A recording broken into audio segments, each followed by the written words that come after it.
नमस्कार बच्चों। आज हम हिंदी व्याकरण में उपसर्ग टॉपिक को समझेंगे। यहाँ जो उदाहरण दिए गए हैं उसके उपयोग से हम उपसर्ग को समझने का प्रयास करते हैं। बच्चों, यहाँ गुण शब्द दिया गया है। इस शब्द के आगे कुछ शब्दांशों को जोड़कर नए नए शब्द बनाए गए हैं, जैसे निर्गुण, सगुण, अवगुण, दुर्गुण। योग में भी ऐसा किया गया है। योग शब्द के आगे कुछ शब्दांश, शब्द के अंश को जोड़कर नए नए शब्द बनाए गए हैं, जैसे संयोग, वियोग, उपयोग और प्रयोग। और देश शब्द के साथ भी ऐसे शब्दांशों को जोड़कर नए शब्द बनाए गए हैं। इस उदाहरण से हमें पता चलता है कि शब्दों से पहले कुछ शब्दांशों को जोड़कर नए नए शब्द बनाए गए हैं। बच्चों, ऐसे शब्दांशों का उपयोग करके हम नए नए शब्द बना सकते हैं और शब्दों के अलग अलग अर्थ भी हमें प्राप्त होते हैं। जैसे यहाँ देख सकते हैं कि ये सब शब्दांश है और ये शब्द है जिसका उपयोग करके नए नए शब्द बनाए गए हैं। यहाँ भी इसी प्रकार किया गया है। जैसे दूर शब्दांश है और गुण शब्द है, उन दोनों को मिलाकर दुर्गुण शब्द बना है। इसी तरह स प्लस गुण सगुण, प्र प्लस योग प्रयोग। इसी प्रकार अन्य उदाहरण में भी हम देख सकते हैं। बच्चों, ऐसे शब्दांशों का उपयोग स्वतंत्र रूप से नहीं किया जा सकता, क्योंकि इनका अपना खुद का कोई अर्थ नहीं होता है। लेकिन ऐसे शब्दांशों का उपयोग शब्द के आगे जोड़ने के लिए होता है, और ऐसे शब्दांश शब्द से पहले जोड़ने से अर्थ में परिवर्तन आता है और नए नए शब्दों का निर्माण होता है।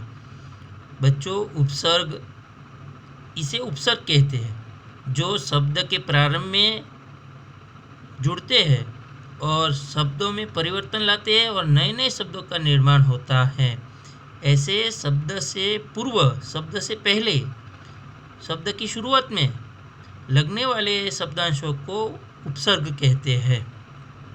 उपसर्ग वे शब्दांश है जो सार्थक शब्दों से पूर्व जुड़ने पर अर्थ में परिवर्तन ला देते हैं।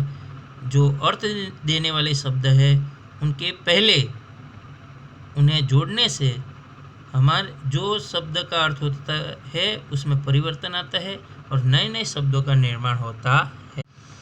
बच्चों, यहाँ अलग अलग बहुत से उपसर्ग दिए गए हैं। ये उपसर्ग का क्या अर्थ होता है ये भी यहाँ दिखाया गया है। जैसे अ का अर्थ कभी नहीं निषेध, अन का अर्थ नहीं अभाव निषेध, क का अर्थ है बुरा और बुरी। बच्चों, और यहाँ दिखाया गया है कि उपसर्ग की मदद से कैसे कैसे नए नए शब्द बनते हैं जिनका अलग अलग अर्थ होता है। एक कोष्टक हमें उपसर्ग, उनके अर्थ और उपसर्ग के उपयोग से बने गए शब्द का बहुत अच्छी तरह से परिचय कराता है। यहाँ हमें स्वाध्याय दिया गया है कि ये जो 5 उपसर्ग दिए गए हैं उनका उपयोग करके हमें अलग अलग 3-3 शब्द बनाने हैं। बच्चों, यहाँ से अलग टॉपिक शुरू होता है। यहाँ से जो टॉपिक शुरू होता है उसका नाम है प्रत्यय। प्रत्यय किसे कहते हैं हम यहाँ दिए गए उदाहरण के आधार पर समझने का प्रयास करते हैं। बच्चों, यहाँ लड़ शब्द दिया गया है। लड़ के पीछे आई को जोड़कर लड़ाई शब्द हुआ है, और लड़ के पीछे आकार को जोड़कर लड़ाका शब्द बना है। चाचा शब्द के पीछे ई को जोड़कर चाची और चाचा शब्द के पीछे एरा को जोड़कर चचेरा शब्द बना है। इसी तरह दयालु और दयावान शब्द बने हैं। बच्चों, ऊपर के उदाहरण से हमें पता चलता है कि लड़, चाचा और दया शब्द में क्रमशः बारी बारी से आई, ई और आलू शब्दांशों का प्रयोग हुआ है और नए नए शब्द बनाए गए हैं। जैसे लड़ और आई को मिलाकर लड़ाई, चाचा और ई से चाची, दया और आलू को मिलाकर दयालु शब्द बना है। इसी तरह इस उदाहरण में भी हम देख सकते हैं। बच्चों, लड़, चाचा, दया शब्दों के अंत में जोड़े गए आई, ई, आलू शब्दांश प्रत्यय है। मतलब शब्द के अंत में जो शब्दांश को हम जोड़ते हैं, ऐसे शब्दांशों को, शब्द के ऐसे अंश को प्रत्यय कहते हैं। बच्चों,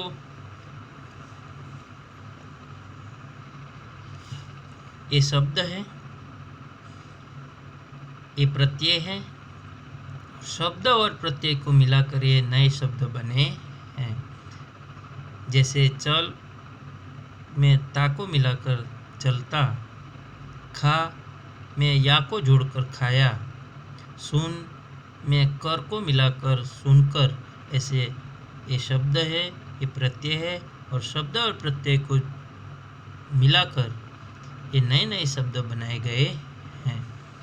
बच्चों, हमें यहाँ एक स्वाध्याय दिया गया है जिसमें हमें क्या करना है कि ये शब्द में से हमें प्रत्यय को अलग करना है।